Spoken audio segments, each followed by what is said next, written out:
ரொம்ப எக்ஸ்ட்ரீம் ஹாப்பியா இருக்கும், ரொம்ப ஹாப்பியா இருக்கும். அது சொல்றதுக்கு வார்த்தையே கிடையாது. இன்னைக்கு தான் வந்து நியூ இயர் எல்லாமே பொங்கல் அது இது தீபாவளின்னு சொல்லிட்டு செம்ம ஹாப்பியா இருக்கும். ஆனா தளபதி இந்த மாதிரி வெற்றி பெறுவாருன்னு நினைச்சீங்களா? நாங்க நினைச்சுவேன் டிஎம்கே மற்ற பார்ட்டிஸ் தான் நினைக்கலாம். அவங்க ரொம்ப ஈஸியா இட போட்டாங்க எங்களை. நாங்க வர மாட்டோம்னு சொல்லிட்டு ரொம்ப ஈஸியா இட போட்டாங்க. 108 தொகுதி தனிச்சையா ஜெயிச்சோம் நாங்க. எந்த வித இதுவுமே இல்லாம 20 கட்சி கூட்டணி வச்சே வந்து ஜெயிக்க முடியல. 59 தொகுதியும் சம்திங் வின் பண்ணிருக்காங்க. பட் ஆனா தனிச்சையா 108 தொகுதி வின் பண்ணிருக்கோம். அது எவ்வளவு பெரிய ப்ரௌடு. 2 வருஷம் தான் ஆகுது. டிஎம்கே வந்து 75 இயர்ஸ் ஆகுது, ஏடிஎம்கே வந்து 50 இயர்ஸ் ஆகுது.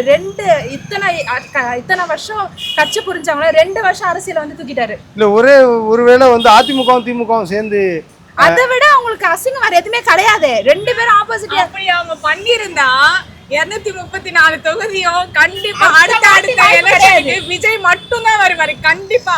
அவங்க அந்த பிளான் பண்ணதாகவும் கம்யூனிஸ்ட் ஒத்துக்கிறதுனாலதான் வந்து அதை வெளியில இருந்து திமுக ஆதரவு கொடுத்து அதிமுக ஆட்சியில இருத்து சொன்னதாகவும் சொல்றாங்களே. வாய்ப்பே கிடையாது. அப்படி கவுத்துனா அடுத்த எலெக்ஷன்ல அவங்க நிக்கவே முடியாது. அவங்க அப்படி பண்ணணும்னு தான் நான் நினைச்சேன். என்னோட தனிப்பட்ட ஒரு ஒப்பீனியனா சொல்றேன்.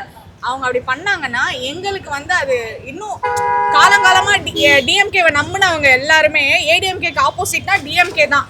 டிஎம்கேவை நம்பினவங்க எல்லாருமே அடுத்த இப்போ அந்த பாதி வரல பாத்தீங்களா விஜய்க்கு, அந்த இது எல்லாமே இங்கதான் உறுதியா சொல்றேன். 234 தொகுதியும் விஜய்க்கு தான் வந்திருக்கும். அப்படி அவங்க சேர்ந்தாங்கன்னா அதை விட அசிங்கமே கிடையாது.